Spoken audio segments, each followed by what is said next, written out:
سامعین سے گزارش کی جاتی ہے کہ ہمارے سارے چینلز ایلیکونٹ ادب ایکسٹراز، سوارڈ آف حق چینل اور اتحاد الانصار چینل میں جن آڈیو بکس اور سیریز کو مکمل کیا جا چکا ہے، ان سب کا مطالعہ ہمارے پلے لسٹ سیکشن سے کریں اور ان آڈیو بکس اور سیریز کو آپ اپنے دوست و احباب میں شیئر کرتے رہیں، اور ہمارے سوشل میڈیا پلیٹ فارمز کے لنکس ڈسکرپشن میں دیے گئے ہیں، ہمیں سبسکرائب اور فالو ضرور کریں۔ جزاک اللہ۔ بسم اللہ الرحمن الرحیم۔ صدیوں کا مسافر، وقت کی کہانی، صدیوں کے مسافر کی زبانی، ازل سے ابد تک زندہ رہنے والے ایک انوکھے دیداور کی داستان۔ مصنف M.A. راحت۔ ایپیسوڈ 69۔ دوسرے دن الگ صبح نارو اور البرٹو میرے جھونپڑے میں آ گئے تھے۔ نارو کے ساتھ اس کا بیٹا پالش بھی موجود تھا۔ میں نے نارو کو مشورہ دیا تھا کہ اہم امور کے بارے میں گفتگو اور فیصلے کرتے وقت وہ پالش کو اپنے ساتھ رکھا کرے، تاکہ وہ ابھی سے تمام معاملات کے بارے میں جان جائے، کیونکہ آگے چل کر اسی کو قبیلے کا نیا سردار بننا تھا۔ صبح ہی صبح پالش اینٹینیو کو لے کر میرے پاس آ گیا۔ اس نے اینٹینیو کو ناشتہ وغیرہ کھلا دیا تھا۔ مجھے نارو اور البرٹو وغیرہ کا انتظار تھا تاکہ وہ لوگ بھی آ جائیں اور پھر ان کے مشورے سے میں اینٹینیو کے بارے میں کچھ فیصلہ کر سکوں گا۔ ذرا دیر میں نارو اور البرٹو وغیرہ آ گئے تھے۔ ہم سب لوگ آپس میں قبیلے کی زبان میں گفتگو کرنے لگے تاکہ اینٹینیو ہماری گفتگو کو نہ سمجھ سکے۔ اب تم لوگ یہ بتاؤ کہ اس شخص کا کیا کرنا ہے؟ میں نے اینٹینیو کی طرف دیکھتے ہوئے ان لوگوں سے پوچھا۔ اس سے ایک دن پہلے میں نے پالش کو تفصیل کے ساتھ بتا دیا تھا کہ بحری قزاق کون ہوتے ہیں اور ان کا کام کیا ہوتا ہے۔ انہیں معلوم تھا کہ اینٹینیو بھی ایک بحری قزاق ہے۔ میرے خیال میں مناسب یہی ہوتا کہ اسے بھی دوسرے لوگوں کے ساتھ قتل کر دیا جاتا، البرٹو نے کہا۔ لیکن چونکہ تم نے اس کی جان بخش دی ہے، اس لیے میں سمجھتا ہوں کہ اس کے لیے بہترین سزا یہ ہوگی کہ یہ یہیں اسی قبیلے میں رہنے پر مجبور کیا جائے۔ یہ اپنی ساری زندگی لوگوں کو قتل کرتا اور انہیں لوٹتا رہا ہے، اس کے لیے کم از کم اتنی سزا تو دینی چاہیے۔ میرا بھی یہی خیال ہے، نارو نے جلدی سے کہا۔ البرٹو تو یہاں سے چلا جائے گا، اینٹینیو بھی دل سے یہی چاہے گا کہ اسے جہاز کے عملے کے ساتھ جانے دیا جائے تاکہ وہ بیرونی دنیا میں پہنچ سکے، لیکن اس کا یہ خواب پورا نہیں ہونا چاہیے۔ اسے اب ہم لوگوں کے درمیان رہ کر سخت کوش زندگی کا مزہ چکھنا چاہیے، اور ویسے بھی اس کا میرے ساتھ جانا ٹھیک نہیں ہے، البرٹو نے میری طرف دیکھتے ہوئے کہا۔ وہ ایک جرائم پیشہ شخص ہے، ہو سکتا ہے کہ وہ میرے خلاف کسی قسم کی سازش کر دے۔ بعض سیاہ فاموں کو وہ اپنے ساتھ ملا لے اور مجھے نقصان پہنچانے کی کوشش کرے۔ اینٹینیو باری باری سب کا منہ دیکھ رہا تھا۔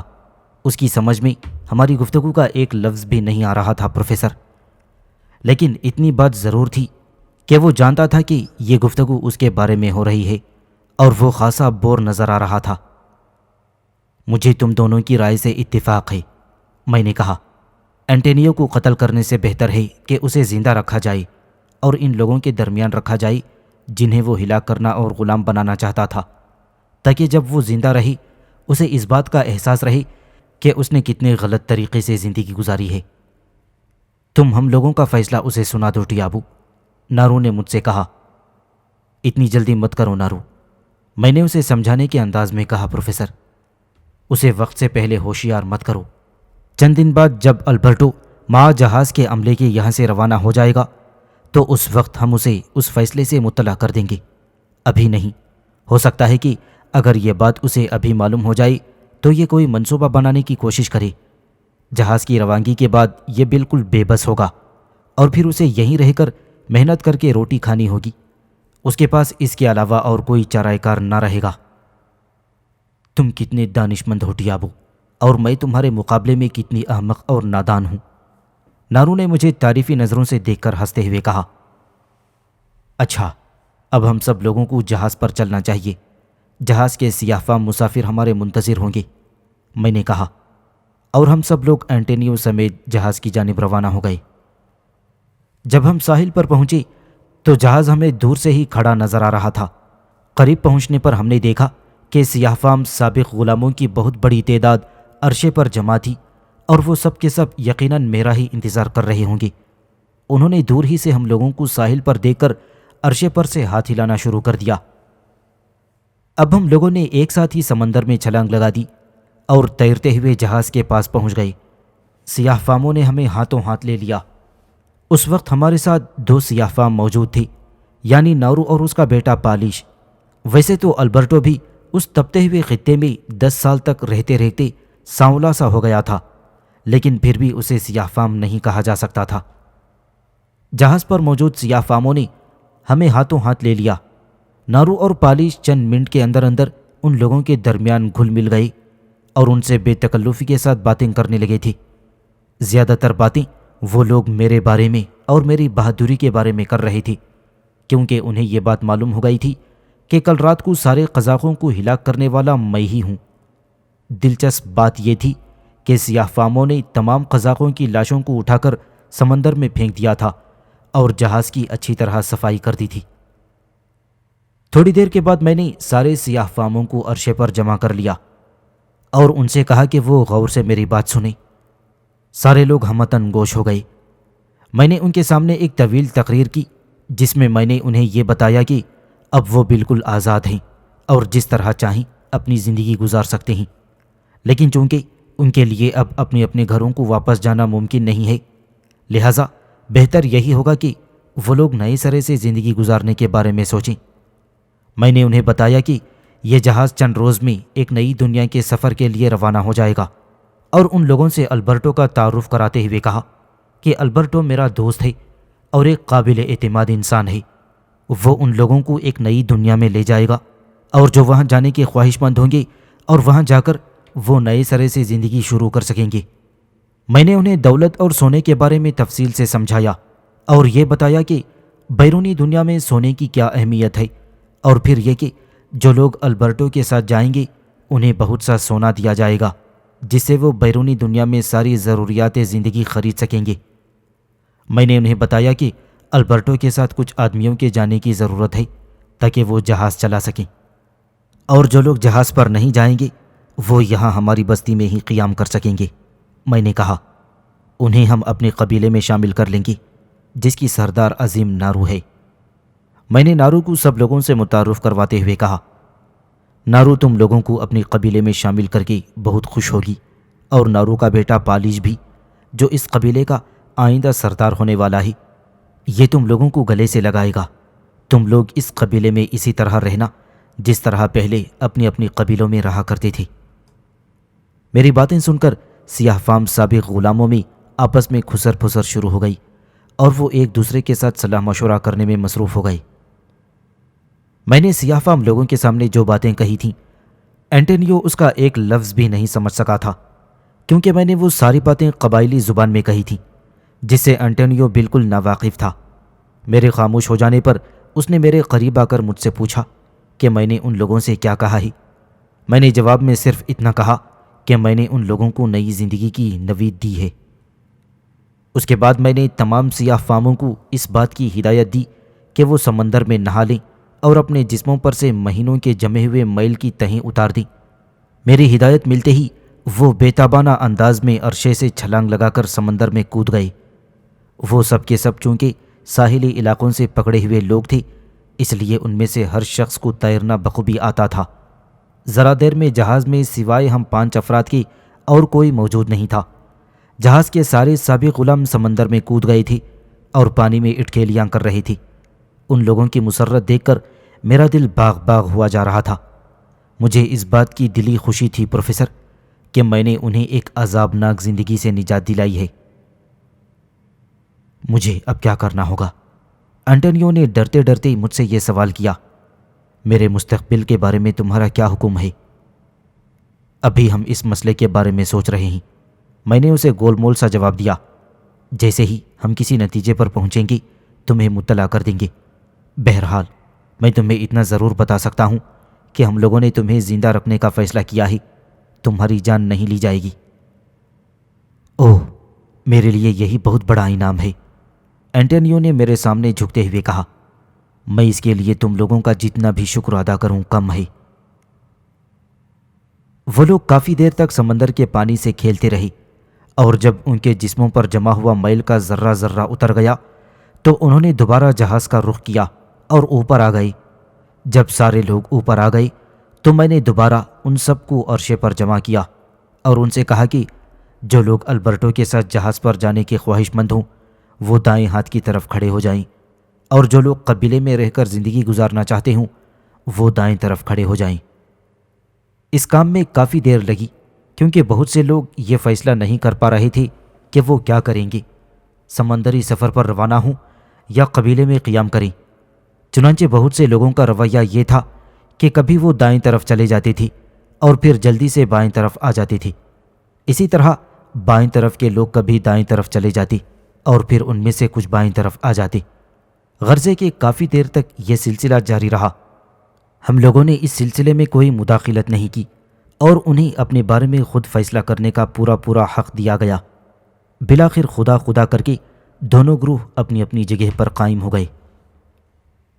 میں نے اور البرٹو نے ان لوگوں کی گنتی کی جنہوں نے سمندری سفر پر جانے کے لیے خود کو پیش کیا تھا۔ ان لوگوں کی تعداد مطلوبہ تعداد سے ذرا سی زیادہ تھی، لیکن میں نے اور البرٹو نے یہی طے کیا کہ اگر دوران سفر چند آدمی زیادہ ہوں تو نہ صرف یہ کہ ان میں کوئی مذائقہ نہیں ہے بلکہ یہ بہتر ہی رہے گا۔ چنانچہ ان لوگوں کو مطلع کر دیا گیا کہ ان سب کو سمندری سفر پر روانہ کر دیا جائے گا۔ اس کے بعد نارو نے سارے سیاہ فاموں کو بستی میں چلنے کی دعوت دی۔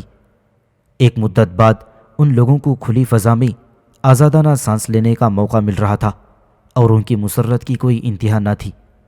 بستی میں سارے لوگوں نے بڑی گرم جوشی کے ساتھ ان لوگوں کا خیر مقدم کیا اور نارو کی ہدایت کے تحت دوپہر کا کھانا تیار کیا گیا اور ان لوگوں نے بستی میں ہی کھانا کھایا۔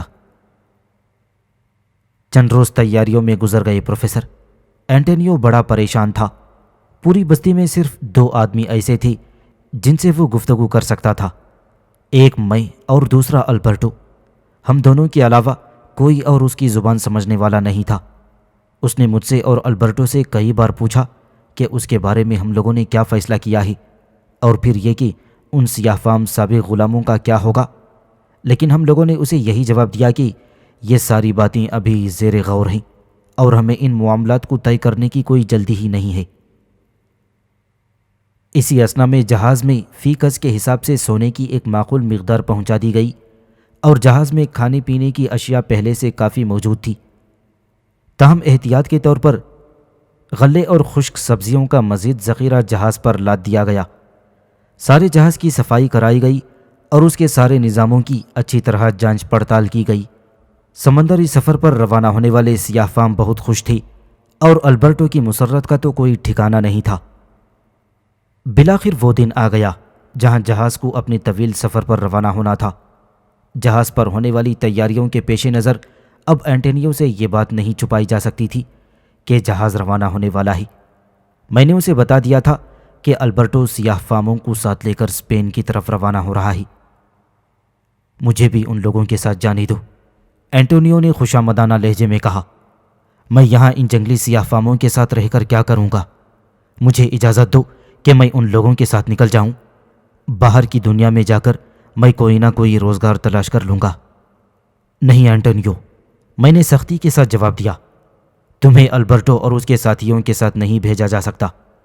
ہم لوگ تمہارے بارے میں یہ فیصلہ کر چکے ہیں کہ تمہیں اسی بستی میں رہنا ہوگا۔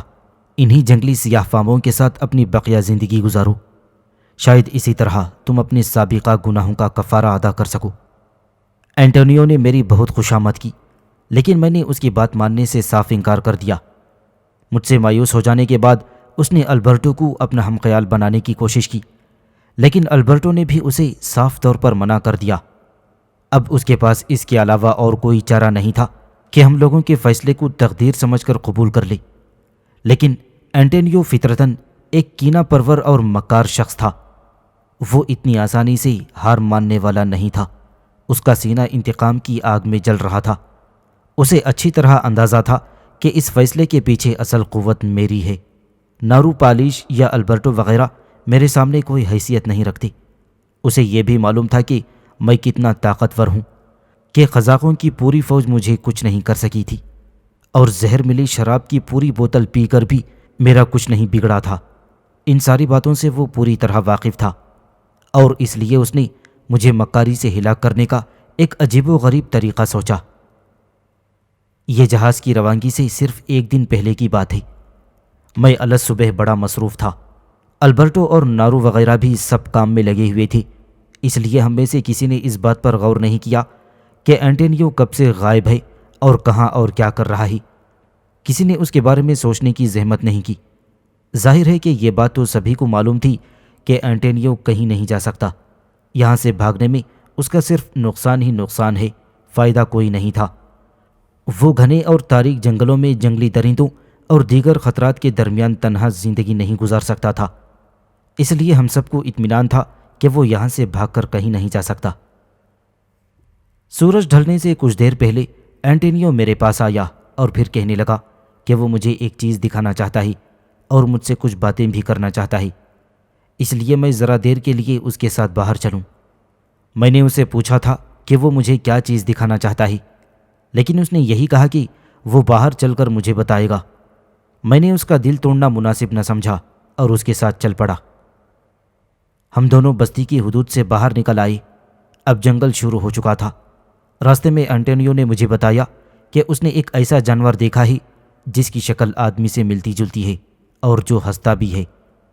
اس نے بتایا کہ اس نے اس جانور کو گرفتار کر کے ایک درخت کے ساتھ باندھ رکھا ہے اور اسے دکھانے کے لیے وہ مجھے لے جانا چاہتا ہے۔ مجھے اینٹونیو کی اس بات پر سخت تعجب ہوا۔ میں برسا برس سے اس علاقے میں رہ رہا تھا، لیکن میں نے آج تک ایسا کوئی جانور نہیں دیکھا تھا۔ اب اینٹونیو نہ جانے کس جانور کی بات کر رہا تھا۔ حقیقت تو یہ تھی کہ میں اس وقت تک اس کے عزائم سے بالکل بے خبر تھا، اور میرے وہم و گمان میں بھی یہ بات نہیں تھی کہ وہ میرے ساتھ دغا بازی کر رہا ہے، اس لیے میں اطمینان کے ساتھ چلتا رہا۔ تھوڑی دور چلنے کے بعد ہم ایک ایسی پتلی سی پگڈنڈی پر آ گئے جس میں ایک وقت میں ایک ہی آدمی چل سکتا تھا۔ اینٹونیو نے مجھ سے کہا کہ میں اس سے آگے آگے چلوں اور وہ میرے پیچھے چلے گا اور وہ مجھے بتائے گا کہ وہ جانور کہاں ہے۔ میں اس وقت بھی یہ نہیں سمجھا کہ اینٹونیو کے دل میں کوئی کھوٹ ہے اور اس کے کہنے کے مطابق آگے آگے چلنے لگا۔ میں اس پتلی اور تنگ سی پگڈنڈی پر، جس کے دونوں کناروں پر گھنی جھاڑیاں اور پتھروں کے ڈھیر تھی، تھوڑی دیر تک چلتا رہا کہ اچانک مجھے یوں محسوس ہوا کہ میرے پیروں کے نیچے سے زمین نکل گئی اور میں نیچے گر رہا ہوں۔ میں نے سنبھلنے کی کوشش کی، لیکن اس عرصے کے دوران میں ایک ایسے کافی گہرے اور تنگ غار میں گر چکا تھا جس کے دہانے کو جھاڑیوں کی ٹہنیوں اور گھاس پھوس رکھ کر اس طرح چھپا دیا گیا تھا کہ وہ دیکھنے میں نظر ہی نہیں آتا تھا۔ میرا قدم ان ٹہنیوں پر پڑا اور پھر میں نیچے گرتا چلا گیا۔ اس کے ساتھ ہی مجھے اینٹونیو کا زبردست قہقہا سنائی دیا۔ اب میں دیکھتا ہوں کہ تم موت کے اس کنویں سے کس طرح باہر نکلتے ہو، اس نے چلا کر کہا۔ یہ گڑھا میری ایک ہفتے کی محنتوں کا نتیجہ ہے۔ اس کی گہرائی 2 آدمیوں کے قد کے برابر ہے، اور میں نے اس کی کھدائی اپنے ہاتھوں سے لکڑی کی سیڑھی بنا کر استعمال کی ہے۔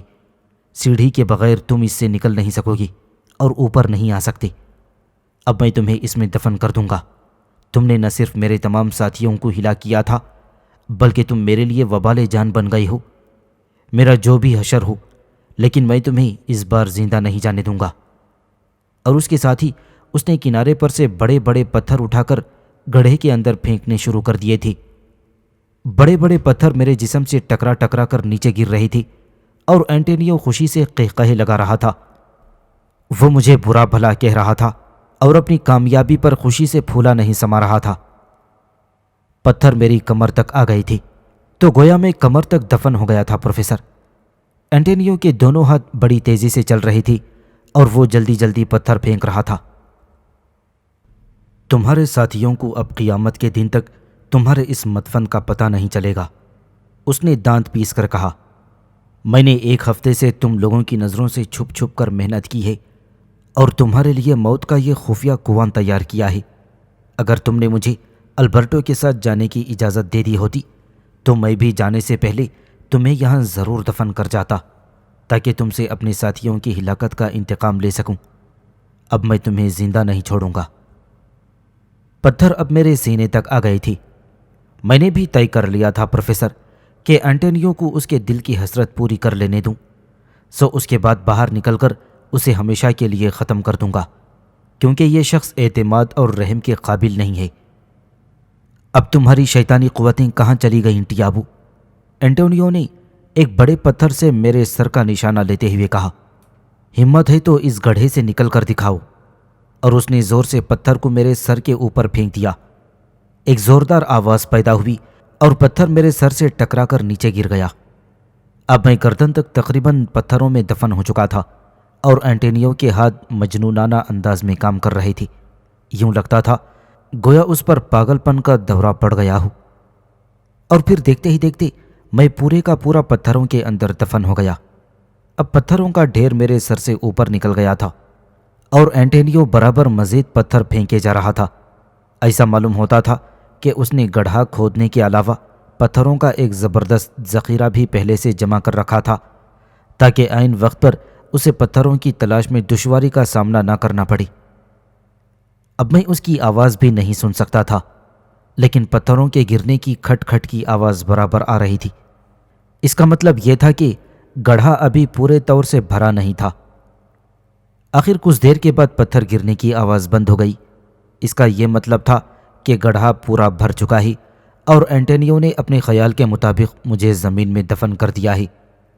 میں دل ہی دل میں اس کی حماقت پر ہنس رہا تھا۔ آخر کافی دیر گزر گئی۔ مجھے یقین ہو گیا کہ اب اینٹونیو میری طرف سے بالکل مطمئن ہو کر وہاں سے جا چکا ہوگا۔ میں نے آہستہ آہستہ اپنے جسم کو حرکت دینی شروع کی اور پتھروں کے کھڑکھڑانے کی آوازیں پیدا ہوئی تھیں کہ میں نے اپنے دونوں ہاتھوں کو پھیلا کر انہیں پتھروں کی گرفت سے آزاد کر دیا اور گڑھے کی دو دیواروں میں اپنی انگلیوں سے چھوٹے چھوٹے گڑھے بنائے اور ان میں دونوں ہاتھ پھنسا کر اپنے جسم کو اوپر اٹھایا اور پھر پتھروں کی زبردست کھڑکھڑاہٹ کے ساتھ میرا جسم ایک بار کی اوپر اٹھنے لگا۔ دو ایک جھٹکوں کے بعد میں گڑھے سے باہر تھا۔ میں نے دیکھا کہ اینٹونیو نے گڑھے کو پتھروں سے بند کرنے کے بعد اس پر بہت سی سوکھی ہوئی گھاس اور ٹہنیاں ڈال دی تھیں۔ میں نے باہر نکل کر گڑھے کو دوبارہ پتھروں سے بھر دیا تاکہ کوئی اور شخص اس میں نہ گر سکے، اور اس کے بعد میں نے اپنی گرد و پیش کا جائزہ لیا۔ میں نے اپنے جسم سے گرد اور مٹی کو جھاڑ کر صاف کیا اور پھر اطمینان سے آہستہ آہستہ قدم اٹھاتا ہوا بستی کی طرف چل پڑا۔ لیکن بستی کے قریب پہنچ کر میں نے اپنا ارادہ بدل دیا اور بستی میں داخل ہونے کے بجائے میں نے اپنا رخ ساحل کی طرف کر دیا۔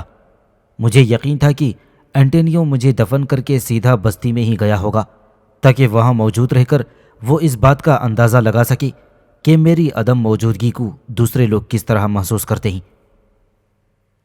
سورج ابھی غروب نہیں ہوا تھا، لیکن شام کے سائے لمبے ہونے شروع ہو گئی تھی اور اجالے میں کافی کمی آ گئی تھی۔ چاروں طرف سناٹا پھیلا ہوا تھا اور اینٹونیو کا کہیں دور تک بھی پتہ نہیں تھا۔ ساحل پر مجھے بالکل چہل پہل نظر نہیں آئی۔ مجھے اس کی توقع بھی نہیں تھی، کیونکہ مجھے معلوم تھا کہ نارو نے آج کی رات سمندر کے سفر پر روانہ ہونے والوں کے اعزاز میں ایک زبردست جشن کا اہتمام کیا تھا اور اس پرمسرت موقع کے لیے کئی جنگلی بھینسیں اور نیلگائیں شکار کیے گئے ہیں اور ان کا گوشت بھونا جا رہا تھا۔ سارے کے سارے لوگ بستی میں جمع ہوں گی۔ جہاز کا عرشہ بھی سونا سونا نظر آ رہا تھا۔ اچانک مجھے عرشے پر ایک آدمی کی شبیہ نظر آئی۔ وہ شخص ہاتھوں میں جلتی ہوئی مشعل لیے بڑی تیزی سے جہاز کے نچلے حصے کی طرف بھاگ رہا تھا۔ نیم تاریکی اور فاصلے کی وجہ سے میں اس شخص کی صورت تو صاف طور پر نہیں دیکھ سکا، لیکن مجھے نہ جانے کیوں یہ احساس ہوا کہ کچھ گڑبڑ ضرور ہے۔ میں نے دوڑ کر سمندر میں چھلانگ لگا دی اور تیزی سے زیر آب تیرتا ہوا چند منٹ کے اندر جہاز تک پہنچ گیا، جہاں سے میں سیدھا جہاز کے عرشے تک جا پہنچا۔ عرشے پر اب کوئی نہیں تھا، چاروں طرف گہرا سناٹا تھا۔ میں تیزی سے نیچے اترا، لیکن اس قدر آہستگی کے ساتھ کہ کوئی آواز پیدا نہ ہوئی، اور تب مجھے وہ شخص دوبارہ نظر آیا۔ وہ اینٹونیو تھا۔ اس کے دونوں ہاتھوں میں جلتی ہوئی کئی مشعلیں تھیں۔ مجھے یہ سمجھنے میں دیر نہیں لگی کہ اینٹونیو کیا کرنا چاہتا ہے۔ اس کے بھیانک ارادے کو میں فوراً ہی سمجھ گیا۔ اپنے ہاتھوں میں کئی جلتی ہوئی مشعلیں لیے وہ دراصل جہاز کو آگ لگانا چاہتا تھا۔ اس کا ارادہ تھا کہ لکڑی کے بنے ہوئے اس جہاز کو وہ جلا ڈالے۔ کم از کم وہ جہاز کے اتنے حصے کو تو جلا ہی سکتا تھا جو عرشے کے اوپر تھا۔ اس نے اس کام کے لیے وقت بھی بڑا مناسب تلاش کیا تھا جہاز کے سارے سیاہ فام اس وقت بستی میں تھے اور جشن کی تیاریوں میں مصروف تھے۔ جہاز بالکل خالی تھا، ساحل ویران تھا اور اینٹونیو کی راہ میں رکاوٹ ڈالنے والا کوئی شخص موجود نہیں تھا۔ مجھے وہ اپنی دانست میں پہلے ہی ختم کر چکا تھا اور اس کے نزدیک اس بات کا کوئی امکان موجود نہیں تھا کہ میں اپنی تنگ و تاریک قبر سے باہر نکل سکوں، جس کو اس نے منوں بھاری بھاری پتھروں سے پاٹ دیا تھا۔ میں بالکل دبے پاؤں اینٹونیو کی طرف بڑھا۔ اس وقت وہ جہاز کی لکڑی کی دیوار کے ساتھ لکڑی کا فرنیچر جمع کر رہا تھا کہ اس میں آگ لگا دی اور پھر یہ آگ بڑھ کر جہاز کے دیوار میں اور اس کے ساتھ ہی سارے جہاز میں پھیل جائے گی۔ اس وقت ہوا بھی کافی تیز تھی اور اس بات کا پورا امکان تھا کہ اگر جہاز میں کئی جگہوں پر آگ لگا دی جائے تو تیز جھونکوں سے تھوڑی دیر میں وہ آگ سارے جہاز میں پھیل جائے گی۔ اور پروفیسر، اس لمحے مجھے اینٹونیو سے شدید نفرت محسوس ہوئی۔ میں نے اس شخص پر اتنا بڑا احسان کیا تھا کہ اس کی جان بخشی کر دی تھی، حالانکہ اگر میں چاہتا تو اس کے باقی ساتھیوں کے ساتھ اسے بھی اسی وقت موت کے گھاٹ اتار سکتا تھا، لیکن میں نے اسے زندہ رکھا اور آئندہ زندہ رہنے کا حق بھی دیا تھا۔ لیکن اس نے مجھے میری مہربانیوں کا یہ سلسلہ دیا کہ اس نے مجھے اپنی دانست میں ہلاک کر ڈالا، اور دوسرے وہ جہاز کو آگ لگا کر البرٹو اور سیاہ فاموں کے سمندری سفر کے منصوبے کو ناکام بنا ڈالنا چاہتا تھا، اور مجھے یہ نہیں معلوم تھا کہ اینٹونیو کے شیطانی ذہن میں اس کے علاوہ اور کیا کیا منصوبے موجود ہیں۔ میں بڑی آہستگی اور خاموشی سے کوئی آواز پیدا کیے بغیر اینٹونیو کے پیچھے جا کھڑا ہوا۔ اس وقت وہ 2 کرسیوں کو توڑ کر ان کی لکڑیاں دیوار کے سہارے کھڑی کر چکا تھا اور ان میں آگ لگانے ہی والا تھا۔ اس نے جہاز میں بہت سے کپڑے بھی تلاش کر لیے تھے اور تھوڑے سے کپڑے اس نے ڈھیر میں ڈال دیے تھے جس میں وہ آگ لگا رہا تھا۔ جیسے ہی اس نے جلتی ہوئی مشعل کو کپڑوں کی طرف بڑھایا، میں نے آہستگی سے اس کے شانے پر ہاتھ رکھ دیا۔ اینٹونیو اس طرح اچھل پڑا گویا اسے بجلی کا کرنٹ لگ گیا ہو۔ میں نے اپنے ہاتھ کی گرفت اسی طرح قائم رکھی اور اینٹونیو نے مڑ کر میری طرف دیکھا۔ خوف و دہشت، بے یقینی اور حیرت کے مارے اینٹونیو کا منہ کھلے کا کھلا رہ گیا۔ اس کی آنکھیں پھیلتی چلی گئیں۔ تم زندہ ہو؟ اس نے بمشکل تمام یہ الفاظ ادا کیے تھے۔ اس کے ساتھ ہی اس کا سارا جسم بری طرح کانپنے لگا۔ ہاں، میں زندہ ہوں، تاکہ میں تمہارے گناہوں اور جرائم کی سزا دے سکوں، میں نے سکون کے ساتھ جواب دیا۔ میں نے ایک جھٹکے سے اس کے دونوں ہاتھوں سے ساری جلتی ہوئی مشعلیں چھین لیں اور انہیں اپنے پیروں سے مسل کر بجھا دیا۔ میں ایک ہاتھ سے اینٹونیو کا شانہ دبائے ہوئے تھا اور اینٹونیو کا جسم جنبش بھی نہیں کر سکتا تھا۔ مشعلوں کو بجھا دینے کے بعد میں نے اینٹونیو کے دونوں شانوں پر ہاتھ رکھ کر ایک ہلکا سا، بہت معمولی سا دباؤ ڈالا تھا۔ اس کے حلق سے چیخیں نکلنے لگیں۔ میں نے فوراً اپنے دباؤ میں کمی کر دی۔ تم یہ سمجھ رہے تھے کہ تم نے مجھے ہلاک کر دیا ہے، اور اب تم اس پورے جہاز کو آگ لگا دینا چاہتے تھے تاکہ البرٹو اور اس کے ساتھی کبھی یہاں سے نہ جا سکیں۔ تم انتہائی گھٹیا اور کمینے انسان ہو اینٹونیو۔ میں نے تمہارے لیے وہ سب کچھ کیا جو ان حالات میں کیا جا سکتا تھا۔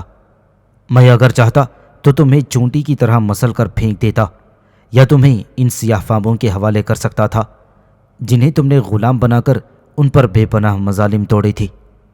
وہ لوگ تو تمہاری تکا بوٹی کر کے پھینک دیتے، لیکن میں نے تم سے نیکی اور بھلائی کا سلوک کیا جس کا بدلہ تم نے اس طرح دیا۔ مجھے افسوس ہے اینٹونیو، میں نے تمہیں زندہ رکھنا چاہا، لیکن تم نے خود زندگی کو ٹھکرا کر اپنی موت کو دعوت دی ہے۔ اب تمہیں مرنا ہوگا۔